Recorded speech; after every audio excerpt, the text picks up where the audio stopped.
Alright, something else! Players will be furious over Dragonflight's freshest feature.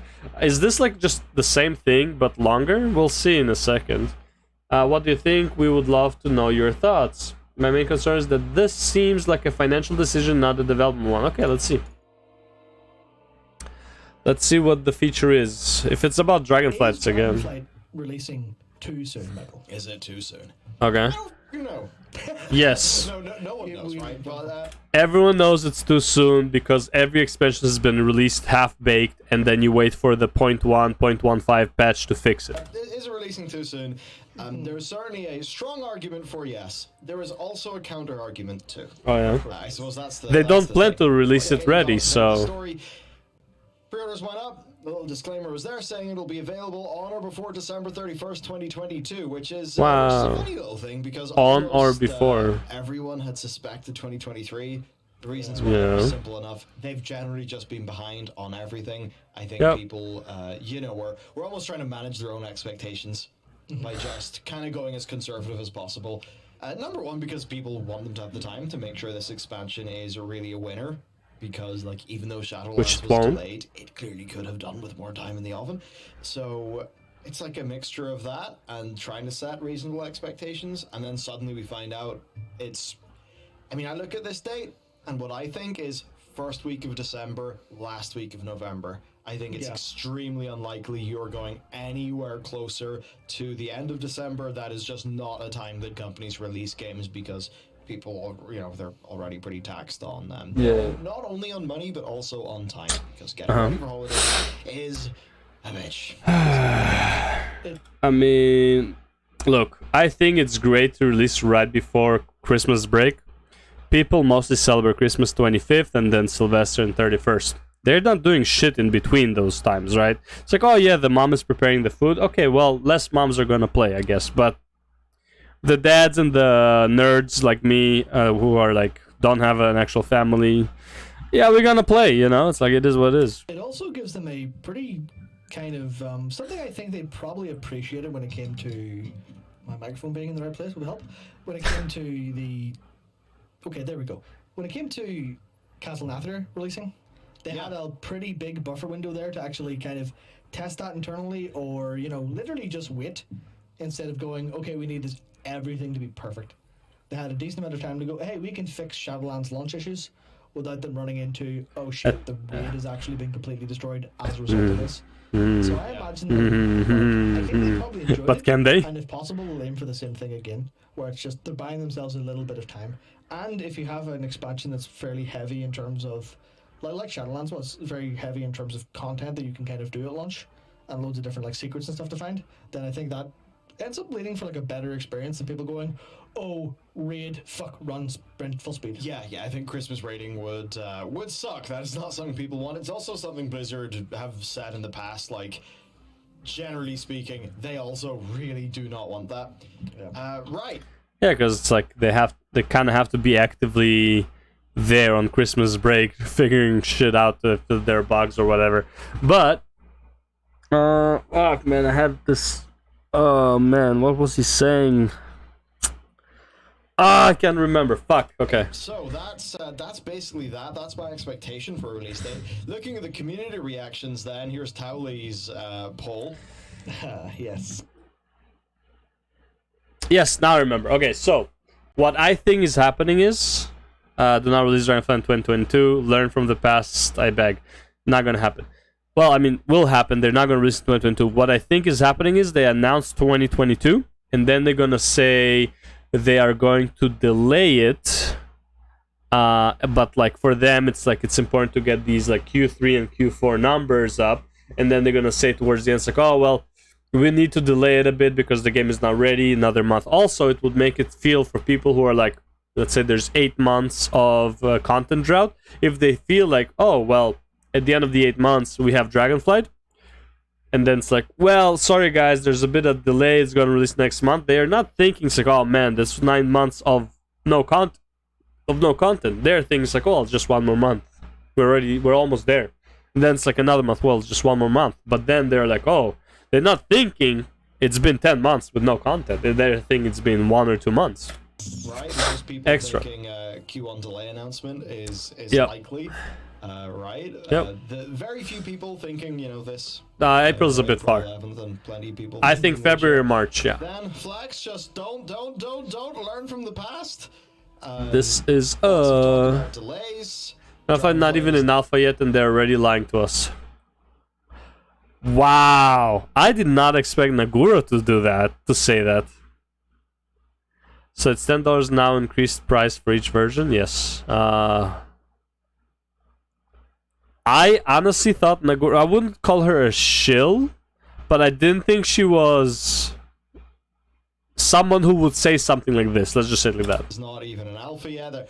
By the way, this was a joke from Nagura, but the idea, yeah, Oh, okay. it's not even alpha. And wow, like that's pretty close. Okay. And then also, If it's a joke, it's fine. $10 more, but It's we'll fine. talk So about it's that like later. So my image of Naguro didn't change it. Okay, so it was a joke. That's fine. What is that? Which expansion is this? Miss of Pandaria? Holy fuck, bro! Great. Where's Warlords Virginia? This is Warlords, right? Bro, look at that. That's actually pretty much even, though. Yeah, it's just like it has one less patch, but like that's pretty even. Holy fuck. Kind of address the whole learn from the past thing that Flex said.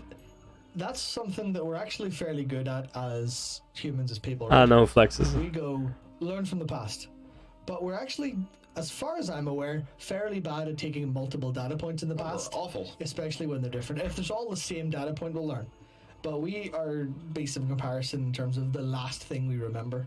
That's kind of almost everything in the body is about hotter, colder, more dopamine, less dopamine, that kind of stuff.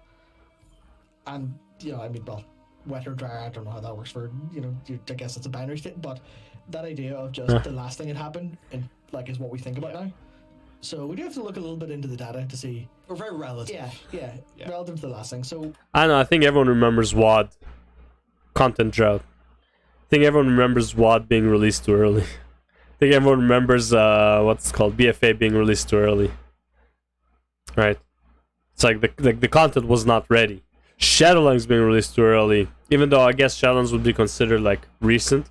But even Legion, in my opinion, was released too early. The only good thing that was in Legion, because in 7.0, Mythic Plus was completely new. But if you just look at 7.0 as a whole, the expansion was not ready. They didn't know how to do the artifacts properly. That's why they abandoned that system in 7.1. Well, abandoned. They just let you get 54 right away. Legendaries, they abandoned it in 7.15, where you could buy legendary stuff. At 7.1, they removed the cap on acquiring legendaries, which was the weirdest thing that they even had. Why did they have a cap of 2 legendaries that you can find, and then it's good luck finding the third? Right. The only thing is 2 things were brand new. The Suramar thing, which was that cool thing with the what do you call them? The clueless Suramarians that you were the Suramarian slaves that you were abusing and training. And the Mythic Plus. On that, there was really nothing going on in 7.0, but it's that was new content, so that was exciting enough to keep everyone distracted until they fixed the expansion. But Legion was released way too early, for sure.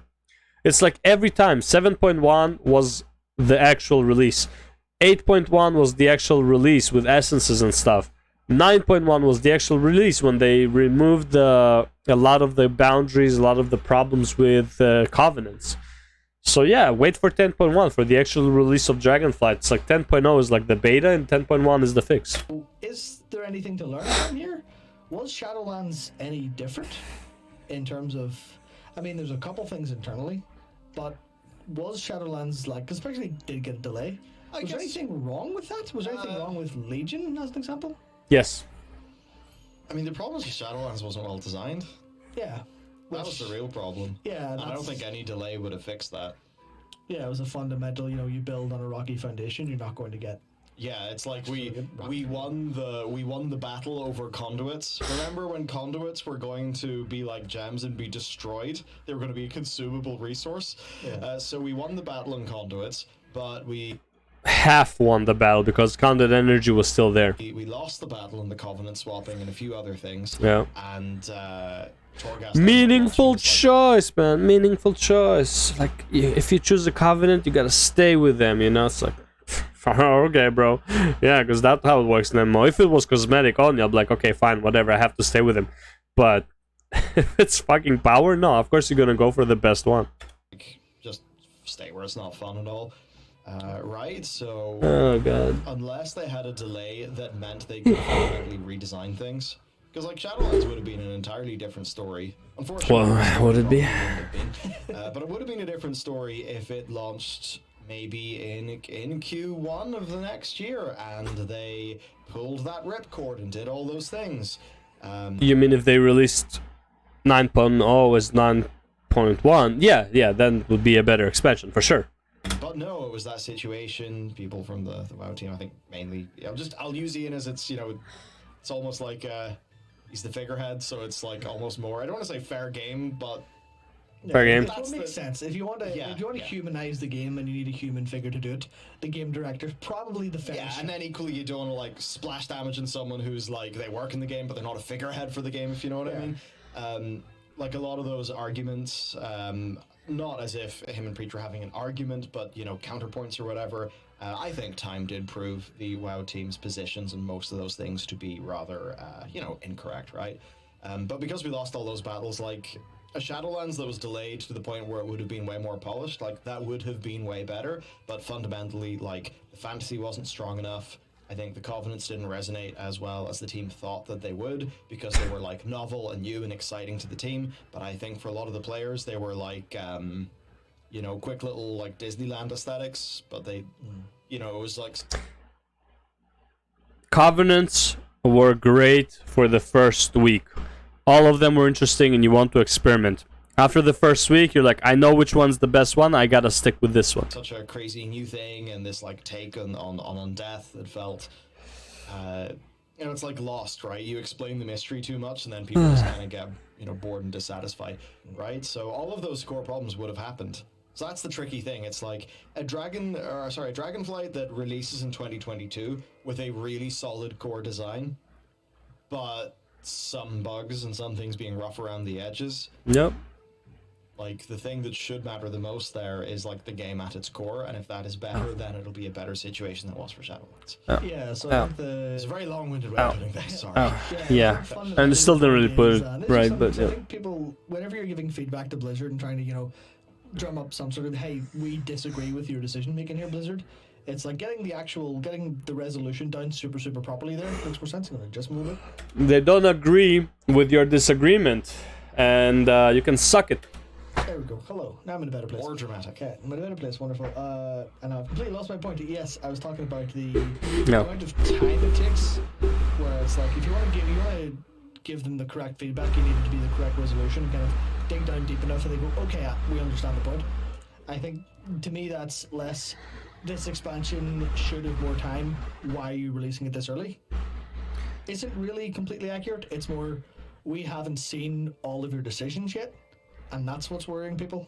That's what's causing. That's super fair, actually. Yeah, that's an interesting way of putting it. That's what's causing that emotional reaction. I would say it's both.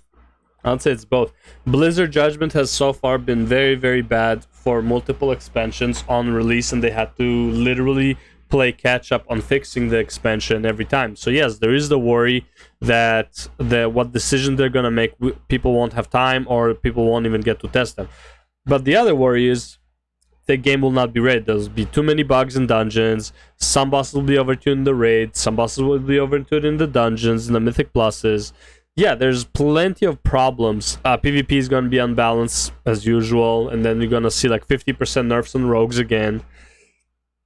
Yeah, plenty of problems, yeah. Like the expansion might not be ready, and we won't even be able to test some of the systems. We don't know. We can't trust this to be good because it's soon, but why does that matter? It matters because we haven't seen the alpha and beta. We haven't had those feedback loops. And we are used to that shit. Yeah, we're used to having the timeline's been. The beta timeline hasn't been substantially. We are used for 0.0 being dog shit. Yes. It is just we've been told to pre-order.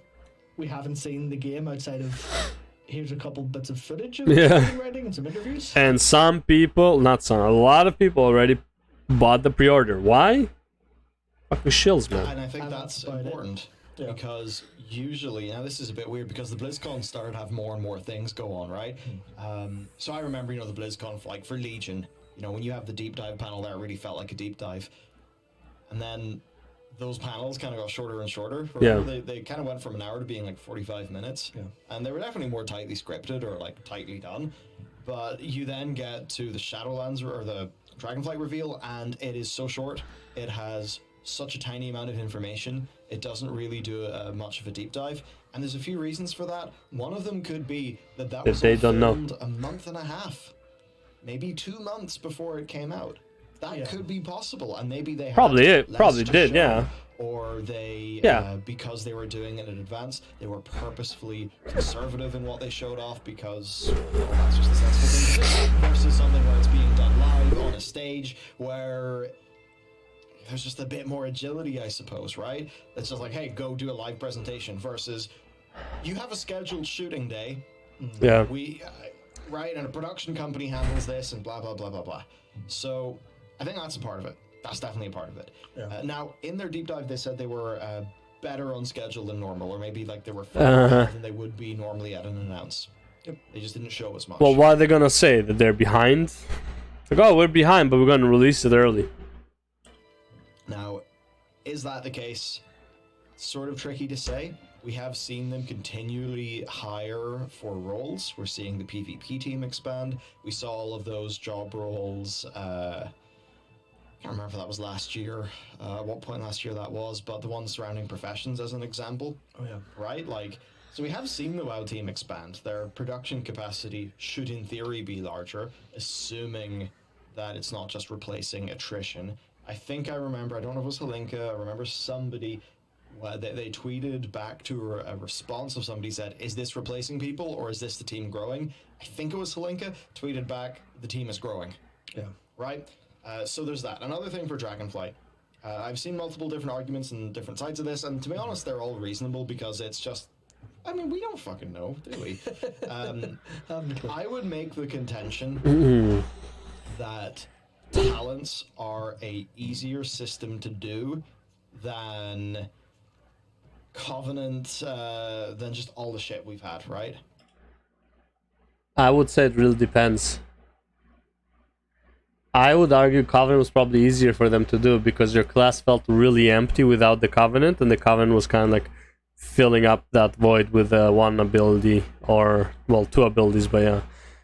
Now, with the talent system, it's gonna be a lot of stuff. Some of the talents are actives as well, they're not just passive, so good luck balancing that. If they couldn't balance Covenants, which is just two abilities, well, 2 out of 8, but whatever, it's 2 abilities, I doubt they can balance a talent tree. If your talent tree is one of the last things on their talent tree list, like Paladin are going to be the last ones to be designed, Paladin's talents are going to be the last ones to be designed.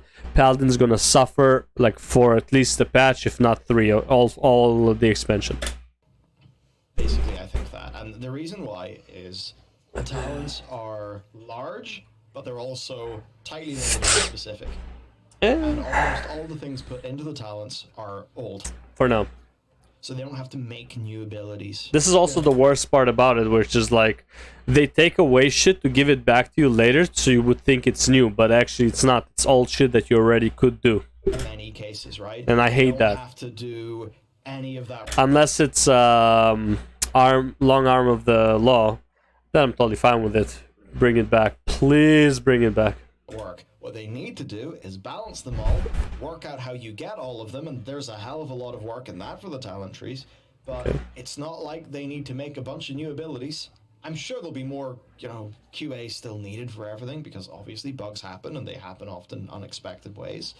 But there's less moving parts, and it's all like moving parts in one engine, in a way. Whereas I think if you look at the legendaries and the conduits and the soulbinds, those are, and of course the Covenant powers, those are like you know, they heavily impact each other, but they're also a bit separate from each other. They all have acquisition that's different. And they all have different scaling power as well, which is the one thing that kind of impacted pretty hard in terms of.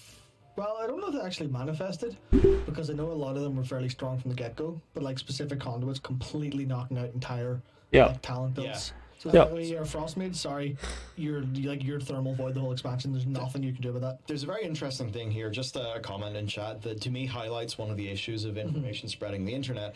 Sagmeyer said, Ian recently told Asmon that they thought Covenants were their biggest success in Shadowlands and they wanted to carry the idea forward in Dragonflight. That's not true in the way you said it. That's not true at all. They didn't say that about the player power aspect of Covenants. When Ian said that, he was specifically referring to the way that you kind of have all the rewards laid out for you, and renown. It was like that side of things. It wasn't the side of Covenants that I think players really took issue.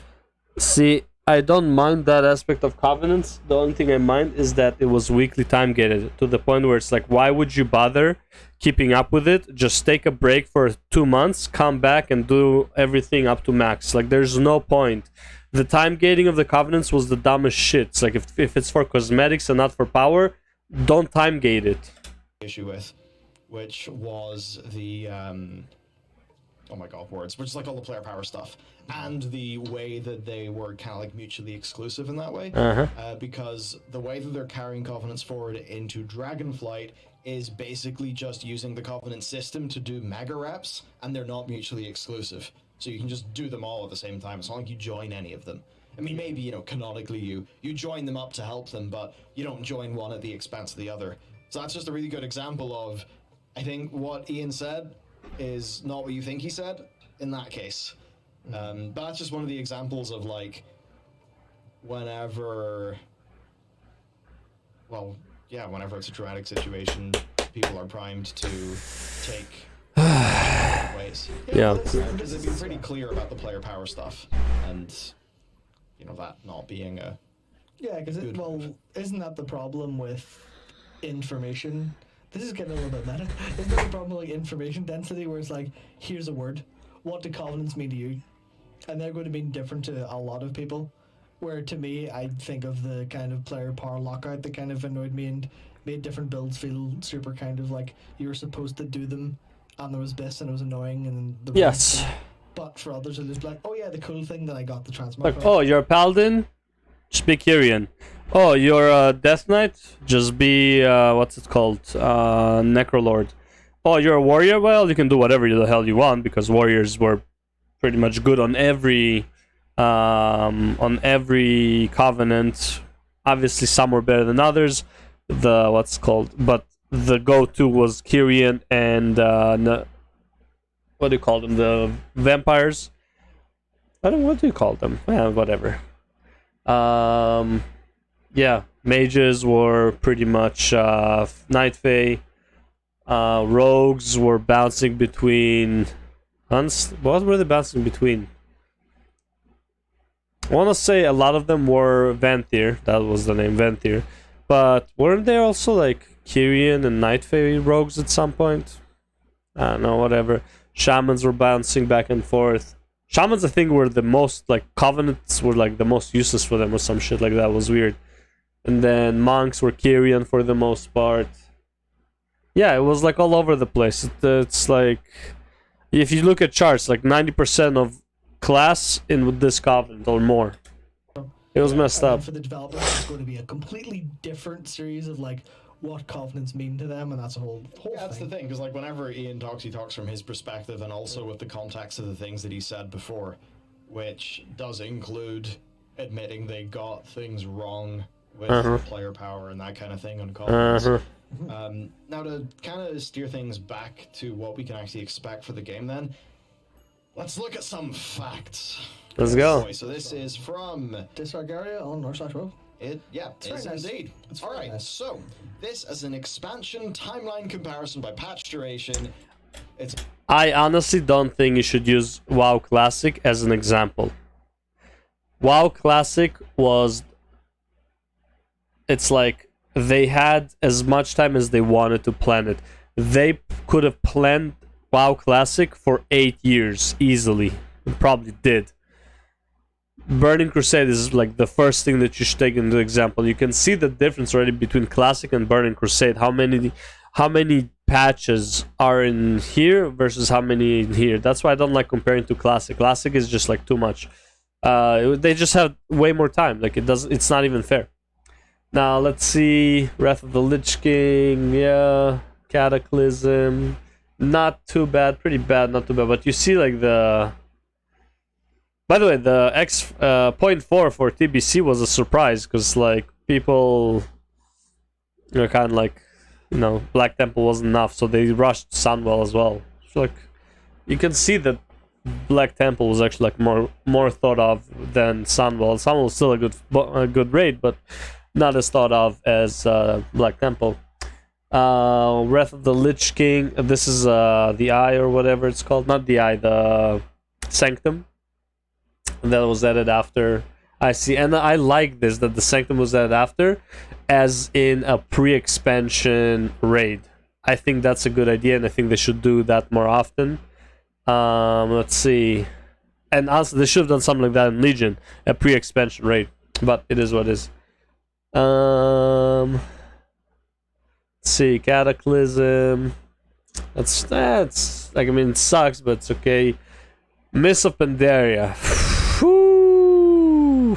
And then WAD and Miss of Pandaria is pretty much even, but this is only 2 patches. This is there's a 0.4 here, but yeah, oof, man, that is bad. This is BRF, right? Foundry, and then Citadel. Legion was fine with the patches, like pretty even. Then what? I don't know what happened here. They just stopped making it every 77 days or some shit. Yeah, that's a weird one here. Then BFA. Wait, did BFA last longer than Legion? What? That's some bullshit. It's a pretty awesome visualization, isn't it? Mm-hmm. So. Oh yeah, it did, I guess, because of COVID. Yeah, so the first thing we can probably do is look at the beta lengths, because I think that's the important part, right? Yes, and also this is somewhere where I want to come in and kind of help people understand things that are not the way that they appear. I've got a couple notes in there, which includes what you're about to talk about. Good, yeah, because a lot of people are drawing incorrect conclusions from Legion, and I've seen some people take the non-external alpha for Warlords of Draenor, but then use that as the alpha start date, even though that's in a comparison that, generally speaking, seems to be compared to external alpha start dates. Yeah, it's very easy to get muddled about with. I love that the Legion beta and Classic beta is pretty much the same. Yeah, so also this doesn't include alphas because there is a version that does include some alphas, but I liked it not to show it because I said it was very difficult to get proper dates down because there's no like solid date recorded. It's all that kind of forum posts of when they started, stuff like that. So yeah. This is beta, which this is where most of your data is going to come from externally. So this is what people will be talking about, largely speaking. Yeah, so I mean, one thing that will stand out is like Legion is a decently long beta. Yeah. But as an example, like Battle for Azeroth, it had a decently chunky alpha, if I remember correctly, that like did include like a decent few zones and things. So it's tricky because that's like almost not really great in terms of being representative. Yeah, it's kind of tricky. To be honest, without external alpha, I don't really think it's that useful because at what point they decide to flip the switch and change the name it's not a particularly well-defined point. It's why I'd mostly think about it as, is this external testing or not? Yeah, all I would sort of say is that projected beta doesn't look particularly smaller. Yeah, that's true. And also, Shadowlands had one of the largest betas. Well, obviously the alpha stuff for BFA makes it a bit weird, but looking at it, it's like Shadowlands had a pretty decent beta. The problem wasn't the length of it, the problem was the agility to make changes based on it. Yeah. And you could double that beta length and it probably wouldn't have made substantial difference because it's about the design because ultimately the team disagreed with the players' feedback. Yeah, so that means... So, I mean, continually disagree with your beta testers, maybe something will happen. Yeah. That won't be good. Yeah, a lot of players will leave, yeah, that was what will happen. That's that's a kind of argument that kind of falls away in terms of the beta timing being important, or the length of it. It's more about the ability to actually make change of that. Yeah. And to be fair, I would expect them to be quicker to make change now, which means that beta should be more effective anyway, even if it is the same length. You would imagine it's more effective overall. Now, this is assuming the Dragonflight beta starts, what's this, 6/23? Yeah, Launches which is yesterday, 12/31, which and has a hasn't happened. 4-week pre-patch. Yeah. Okay, so there are things here that make zero sense. Yeah, this is like the worst case almost. Yeah, so beta starting Well, that's kind of best case for beta. yesterday obviously didn't happen, didn't, yeah. and it wouldn't be beta, it would be alpha. And then an expansion launch on the 31st makes absolutely no sense and will never happen. Yeah, So you take, to be you honest, take a couple of 20, 30 days off the end yeah, of that. I'd basically say avoid. Just don't look at this. Just don't look at the Yeah. Dragonflight. Yeah, that's entirely speculative. Because it's never going to be that. For sure, it's not going to be that. Yeah, so which leaves us with the other bit of data which comes from this, which is the amount of time every expansion's kind of been, along with the amount of patches, the content of patches, and that is kind of a marker for it. It's obviously not, because when they stop making content to move to expansion development, and how the team is split internally for that is a complete unknown to us. Generally speaking, we have a little bit of information from Warlords because we knew they just fucking jumped ship and went to make Legion, and that was apparent. But there's also like rumblings that Legion was in like a development before that, stuff like that. So it's a little bit awkward. But Yes, I believe the rumblings are that a lot of pre-production had already been done in Legion because they could have done either Legion or Warlords after MOP, which kind of makes sense because is it in patch? Oh, is it 5.2 or 5.3 in the Legendary campaign? Rathian basically says the Legion's coming, boys. yeah, Which anyway, so and they didn't. they didn't. Yep. Now the thing in Legion testing, right? You're going to see people say that it was so extremely long, and then you're going to think, "Wow, Legion was an incredible expansion." It was this. No. Here's the thing, Legion. As someone who liked Legion, I'm telling you right now, 10.0 was pretty dog shit. Sorry, 7.0 was not good. The only thing Legion had for it that was good was Mythic Plus was new, and Suromar was new and kind of interesting. That's about it. Late in that year, and I remember this day quite vividly because I saw the thing in Heavyweight Champion while I was out at the bar. I then said, "Sorry, I have to go," and I ran from Northern Lights back to Stranmillis. Jesus Christ, that's Brisk little jog. that's some So yeah, I did that. I literally ran back home to start covering it, and I forget what it was, but it was like winter 2013. Dates are hard. It was after the BlizzCon was announced, anyway. Yeah. for the Legion. Sorry, no. I was like, that's a what date? No, it was like winter 2015. Yeah. But the thing is, it was like that alpha happened, and it was like just Demon Hunter stuff for a while. So you kind of went in, played the alpha. Oh yeah, and also you got Demon They Hunter. took the thing down for a while, and then they put it back up.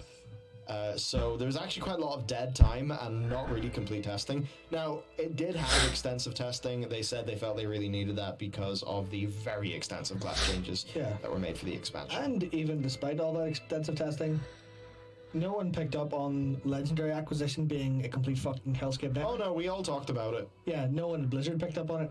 Yeah. Yeah, oh well. Much like with Confidence. No, it was similar for players. I remember making a video that said, "Hey, this is fucking daft. This whole thing for legendaries. This is so demotivating. What the hell?" Yeah. And it got like 75% likes.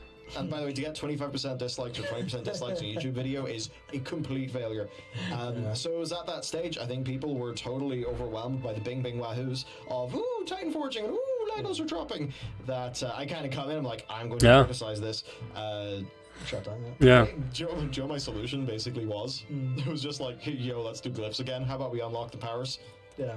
Because it's not like the individual Legos were even that cool looking or anything anyway. It was so outside of the realm of possibility to offer that they make a merchant right away, because merchant was like something that Blizzard would definitely not do based on their mindset back then. But eventually they did. It's 7.15 or 7.2 or whatever.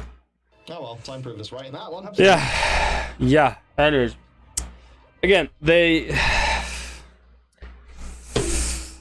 every 0.0 patch has been dog shit. Like, everyone knows this, except people who are in denial or just, like, dumb as fuck, I guess. I don't know. Anyways, thanks for watching. I'll see you in the next one.